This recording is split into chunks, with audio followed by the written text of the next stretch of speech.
हूँ और न मन हूँ। मैं सदा साक्षी रूप में स्थित होने के कारण एकमात्र सिर्फ स्वरूप कल्याण स्वरूप परमात्मा हूँ। तो मैं क्या हूँ और क्या नहीं हूँ? तो जितनी भी विजातीय वृत्ति है जन्म से आज तक, ये एक भी मैं नहीं। फिर मैं क्या हूँ? एकमात्र चैतन्य साक्षी आत्मा। बस फिर पढ़ो। मैं न देह हूँ, न प्राण हूँ, न इंद्रिय समुदाय हूँ और न मन हूँ।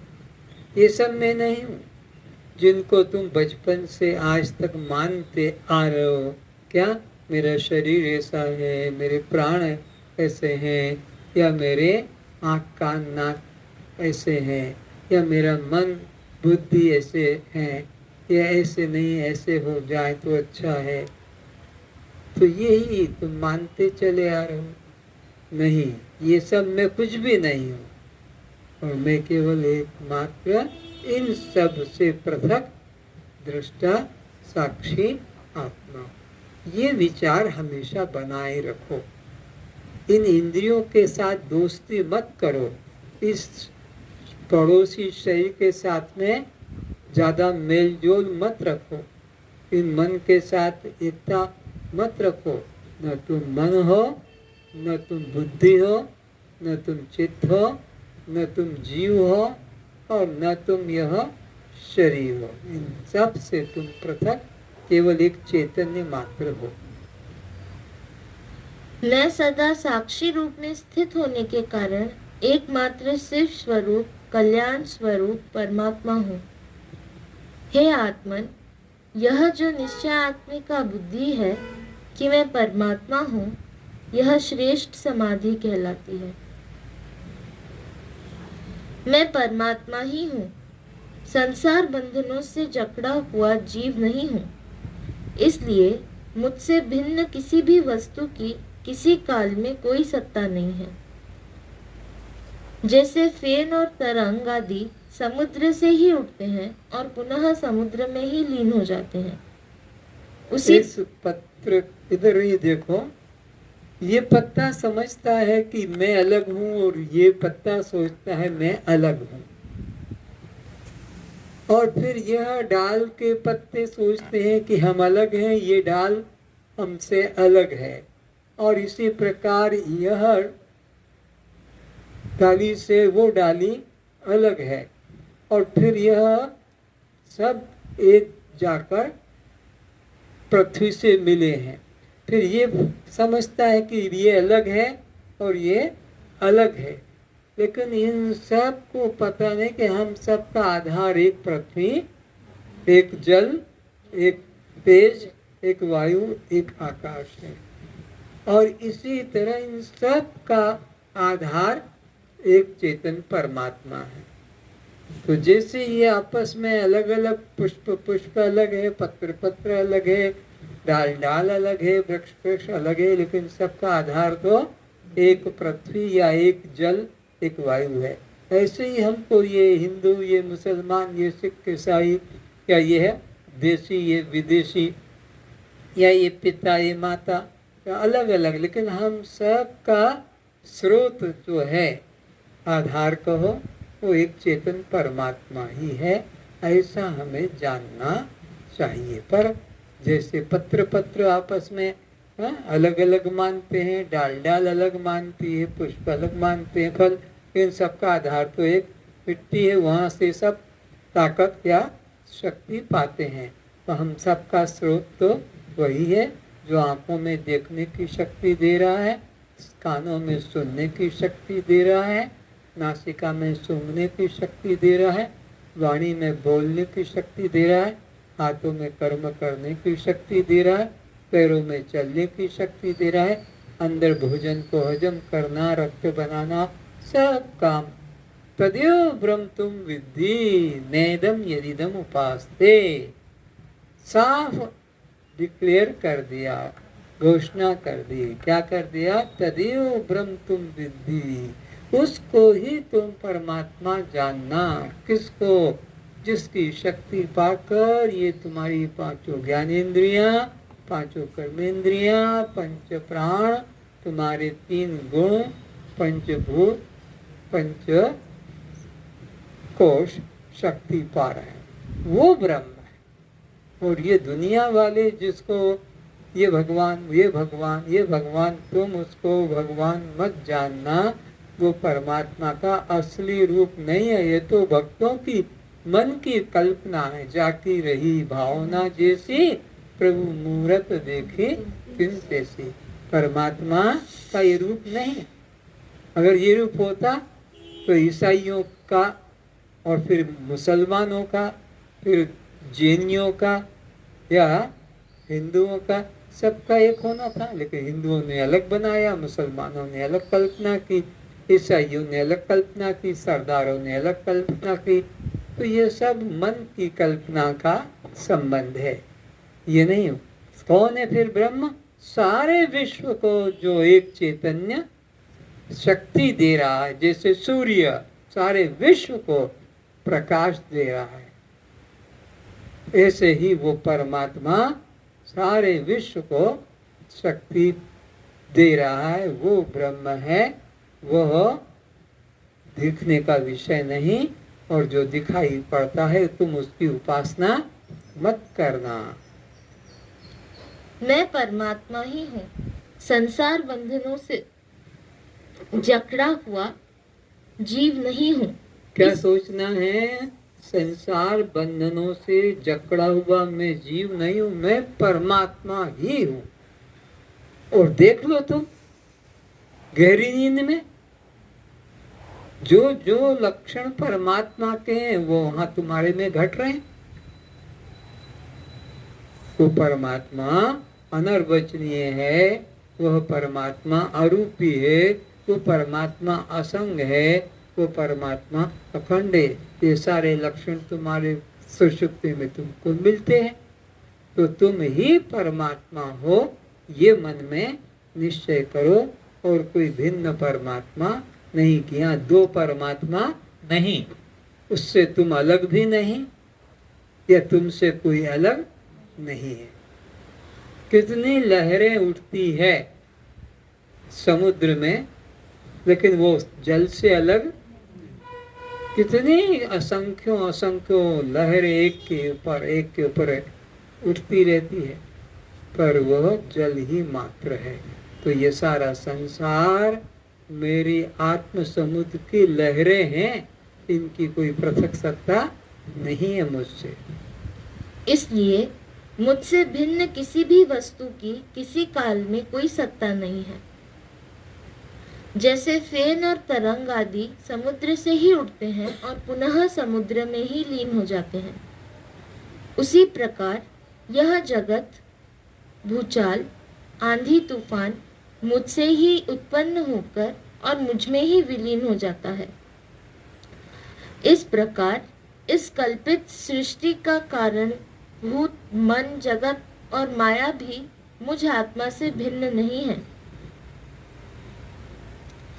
इस प्रकार जिस पुरुष को मैं आत्मा रूप से अनुभव हो जाता हूँ, वह परम पुरुषार्थ स्वरूप साक्षात परमात्मा भाव को प्राप्त हो जाता है। जब ज्ञानी महात्मा सब भूतों को अपने में ही देखता है और अपने को ही संपूर्ण भूतों में प्रतिष्ठित देखता है, तब वह साक्षात ब्रह्म हो जाता है। ब्रह्म के साथ अपनी एकता हो जाती है, क्योंकि ब्रह्म का कोई भी सजाति विजाति संबंधी नहीं है। और जब यह भी सब में एक को ही देखता है, दूसरे को देखता ही नहीं है, तो बोलते हैं उसने जीते जी भवसागर पार कर लिया है। जीते जी, क्योंकि परमात्मा निर्दोष सब में समान है, और वो भी अपने को सब में समान अनुभव करता है, किसी से राग द्वेष नहीं, मित्र शत्रुता नहीं। तेर जितवे ये शाम साम्य स्थिति मना, उसने यहीं पर बैठकर संसार सागर पार कर लिया। किसने? जिसने अपने को सब में निर्दोष और एक अनुभव कर लिया। तो परमात्मा भी इसी प्रकार निर्दोष और सब में एक है, तो दोनों की एकता हो गई। फिर जीव नहीं रहा, अब वो ब्रह्म ही है। जब मनुष्य केवल अपने आत्मा को ही परमार्थ सत्य स्वरूप देखता है और संपूर्ण जगत को स्वप्न समान माया का विलास मात्र मानता है, तब उसे परमानंद स्वरूप मोक्ष की प्राप्ति हो जाती है। एक एव भवाम बोधो एव आसिक्त अस्ति भविष्यति न ते बंधो अस्ति मोक्षो वा कृत्य कृत्यः सुखम चर। इस संसार रूपी महासागर में तू एक ही है एवं एक ही रहेगा, इसलिए तेरा न किसी से बंध हुआ है, न तुझे मोक्ष अपेक्षित है। बंधन या मोक्ष की कल्पना अज्ञान और द्वैत भाव से कल्पित होती है। जहाँ एक ही शुद्ध चेतन महासागर की लहरा रहती है, जहाँ एक ही शुद्ध चेतन महासागर की लहरा रहा है, एक ही चैतन्य ब्रह्म शुद्ध सागर लहरा रहा है, लहरें उठ रही है, बैठ रही है। तो इसी तरह यहाँ पर भी एक चैतन्य महासागर में ये सब जीव लहरों की तरह लहरा रहे हैं। इनकी कोई भिन्न स्वतंत्र सत्ता नहीं है। क्या वे अध्यस्त लहरों की सेना जाल महासागर को बांध सकने की सामर्थ्य रखते हैं? जो स्वयं लहरें असत्य है, वे अपने अधिष्ठान जल को कैसे बांध सकेगी? खुद लहरें कल्पित हैं, वो अपने अधिष्ठान सागर को कैसे वश में कर सकेंगी? जो खुद ही नहीं है, खुद असत हैं, वह अपने आधार रूप सागर को कैसे वश में कर सकेंगी? तो यह एक ब्रह्म ही बस सत्य है, और यह नाम रूप वाले आकार जो दिखाई पड़ते हैं, यह कल्पित मात्र है। बंधन के लिए एक बांधने वाला चाहिए, जिससे बांधा जाए वह सूत्र, रस्सी, जंजीर चाहिए। यहाँ एक आत्मा के सिवा अन्य दूसरा है ही नहीं। अब अगर बंधन मानते हो तो कुछ दूसरा होना चाहिए ना। कोई होगा तो कोई आकर बांधेगा। जब यहाँ कोई दूसरा है नहीं तो बंधन कहाँ से होगा? बंधन के लिए तो दूसरे का होना जरूरी है। और यहाँ वेद कहता है एक परमात्मा के अलावा दूसरा कोई है ही नहीं। तो जब दूसरा है नहीं तो बंधन भी कल्पना मात्र है। तो फिर बंधन कल्पना है तो मुक्ति भी कल्पना मात्र है। कुछ हुआ ही नहीं, जो का त्यों अपनी सत्ता में है। जैसे गेहूं को तुमने खेत में डाला, अब उसके बाद में उसमें जो परिवर्तन आए, पहले वो गलेगा, फिर उसमें से कुछ अंकुर निकलेगा, फिर वो पौधा बनेगा, फिर उसमें गेहूं आएगा, फिर वो पकेगा, फिर किसान काट के लाएगा, कूट के फिर वो बोरे में भरेगा। और अब वो गेहूं को नींद टूट गई तो वो क्या देख रहा है कि मैं तो पहले भी बोरे में बंधा था, अभी भी वह का वही हूँ। इतना बीच में परिवर्तन हो गया, लेकिन वो गेहूं। तो इसी प्रकार यहाँ अज्ञान अवस्था में क्या से क्या अपने को 84 लाख योनियों में भटकते भटकते क्या क्या मानते आ रहे। पर जब ज्ञान की करवट ली तो लगा अरे जो वो है वही मैं हूँ, उसमें और मुझ में कोई भेद। खेत में जाने के पहले जो गेहूं था किसान के बोरे में, और अब इतनी यात्रा करके आया फिर बोरे में, तो लगता वो तो जो मैं पहले था वो का वही मैं अब हूँ। कोई परिवर्तन हुआ ही नहीं। आत्मा कर्ता होने से शुभ अशुभ का कर्ता नहीं, तो कर्म के अभाव में, अपराध के अभाव में सजा कैसी? गौतम की पत्नी ने पूछा कि भगवान, आपने बाहर रहकर जिसको जाना वो क्या घर में नहीं मिल सकता था? बोले मिल सकता था, लेकिन वहां मैंने एकांत में उसका अनुभव किया। और किया तो क्या अनुभव किया कि जो मैं पहले से ही था वही हूँ। ये बस अनुभव किया कि जो मैं पहले था वो का वही हूँ और कुछ भी नहीं मिला। और बल्कि वो सब चला गया, जो मान रखा था वो सब चला गया और मिला तो वो मिला जो मैं पहले ही था। तो उसके लिए जो था वो भी चला गया उसके लिए। जो अपने को देह से तादात्म्य बुद्धि किए बैठा है वही बंधन को प्राप्त होता है। किसको बंधन होता है? जो देह को मैं मानकर जी रहा है, बस वही बंधन को प्राप्त होता है। और जब तक वो देह को मैं मानना छोड़ेगा नहीं, तब तक ये बंधन में बार बार आता ही रहेगा। अनादिकाल से आ रहा है और भी अनंत काल तक यही क्रम रहेगा, जब तक कि देह भाव मन से छोड़ेगा नहीं। देह भाव ही तुम्हें दुख का, बंधन का कारण है। अज्ञानी बंधन की रस्सी है, उसे ज्ञान से छेदन करना है और सद्गुरु ही इस बंधन को काटने हेतु समर्थ महापुरुष है। यही बंधन है कि तूने अपने को देह मान रखा था और तू समाधि की चेष्टा कर रहा था। समाधि की चेष्टा करना यही बंधन का कारण है। और तू अपने को देह, दोनों बातें, तू अपने को देह मान रहा था और मेरे को समाधि करना है, तुझे परमात्मा को पाना है, यही तेरे बंधन का कारण है। अब तू निश्चय कर कि तू चैतन्य आत्मा एक ही संसार रूपी सागर में था, है एवं आगे भी रहेगा। फिर से देखो, ये अंतिम वाक्य है निश्चय करने का। हमको सभी को क्या निश्चय करना है? अब तू निश्चय कर कि तू चैतन्य आत्मा एक ही संसार रूपी सागर में था, है एवं आगे भी रहेगा। ये चैतन्य रूपी संसार सागर है। यहाँ उस एक चैतन्य के अतिरिक्त अन्य किंचित भी एक कण भी नहीं है। तू निश्चय कर कि वह मैं चैतन्य सागर हूँ, यह अनित्य देह में नहीं हूँ। फिर से पढ़ो। अब तू निश्चय कर।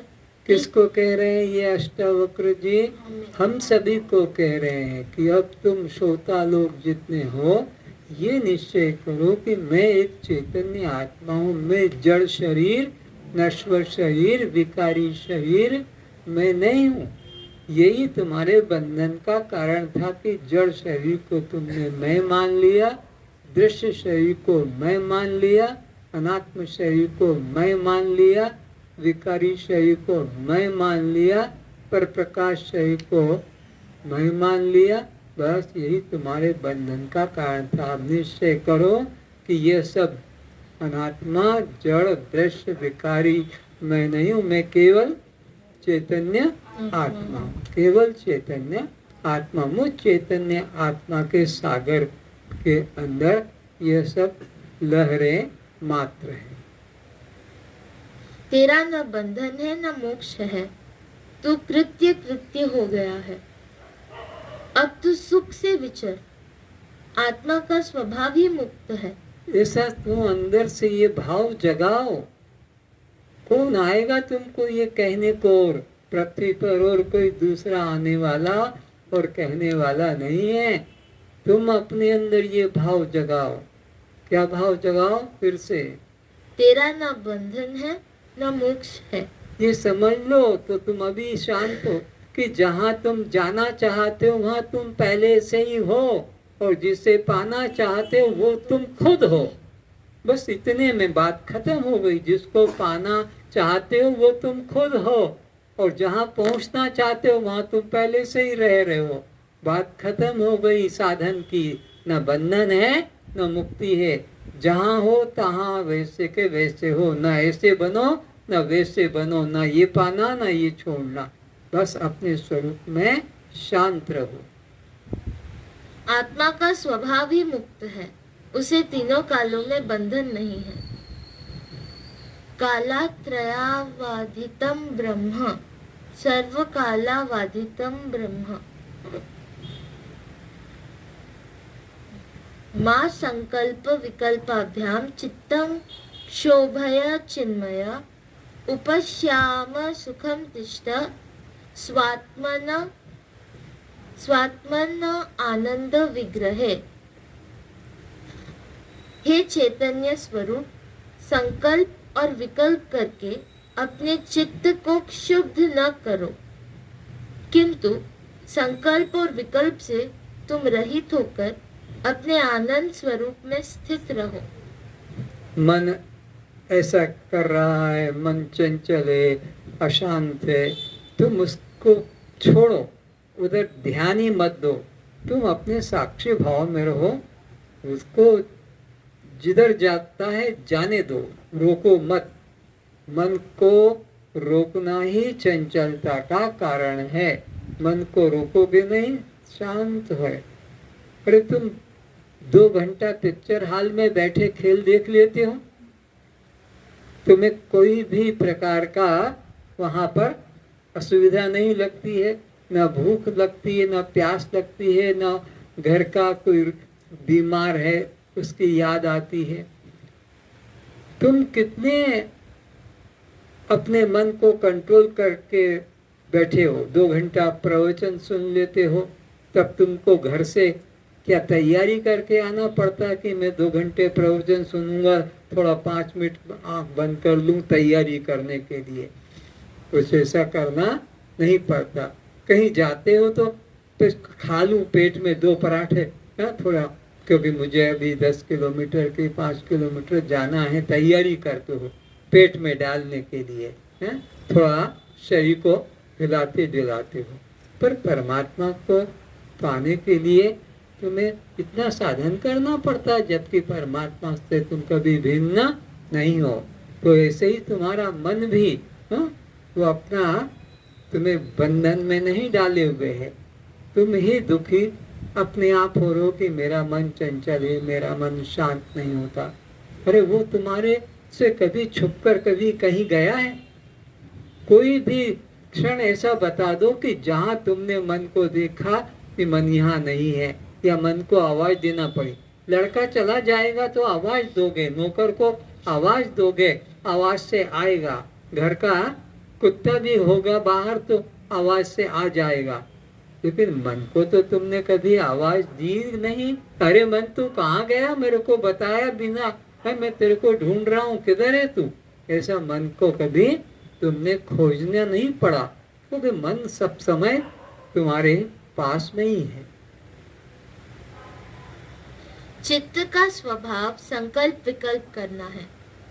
संकल्प विकल्प के कारण ही मन में विचार पैदा होते हैं, और फिर वह कर्म में अहंकार के कारण कर्ता बन जाता है। यह कर्म जाल ही संसार एवं बंधन है। अष्टावक्र जी कहते हैं, तू चैतन्य आत्मा है, तेरे में बंध मोक्ष नहीं है, तू एक ही है और शांत है। इसलिए अपने चित्त को फिर से संकल्प विकल्पों से मत क्षोभित कर, वरना फिर कर्म जाल में उलझ जाएगा। तू अपने आत्म भाव को प्राप्त कर चुका है, अतः अब तू शांत होकर, आनंद पूरित होकर अपने स्वरूप आत्मा में सुख पूर्वक स्थित हो। अब तुम लोगों ने अगर जान लिया है, अनुभव कर लिया है कि मैं एक चैतन्य आत्मा हूँ, तो अब तुम्हें और कुछ चिंता करने की, साधन करने की जरूरत नहीं। अब तुम शांत होकर बैठ जाओ। ये करूं वो करूं, यहाँ जाऊं वहाँ जाऊं, इससे मिलूं उससे मिलूं, ये सब प्रपंच में अब तुम्हें फंसने की आवश्यकता नहीं। अगर तुमने ये निश्चय कर लिया है कि मैं एक आत्मा हूँ। स्वस्वरूप आत्मा सभी संकल्प विकल्पों से मुक्त ही है, क्योंकि संकल्प विकल्प का कर्ता मन है। मुझ आत्मा में मन नहीं, इसलिए संकल्प विकल्प भी नहीं। इसलिए निर्विकल्प स्वरूप में सहज स्थिति है। अपने स्वरूप को निर्विकल्प जानो, कोई प्रकार की उसमें विकल्प नहीं है। तो विकल्प नहीं है तो बस अपना शुद्ध स्वरूप निर्विकल्प है, वही मैं हूँ। अब मेरे पास न मन है न मन की चंचलता है, और जब मन नहीं, मन की चंचलता नहीं, तो संसार नहीं, क्योंकि मैंने मन को कल्पा और मन ने संसार को कल्पा। जब मन ही नहीं तो फिर मन का कल्पित किया संसार भी नहीं, एकमात्र मैं ही हूँ। आज इतना ही। सर्वे भवन्तु सुखिनः, सर्वे सन्तु निरामया, सर्वे भद्राणि पश्यन्तु, मा कश्चित् दुःखभाग् भवेत्। सर्वेषां शान्तिर्भवतु, सर्वेषां स्वस्तिर्भवतु, सर्वेषां पूर्णं भवतु, सर्वेषाम् आनंदः भवतु। बोलो सच्चिदानंद भगवान की जय, सद्गुरुदेव की जय।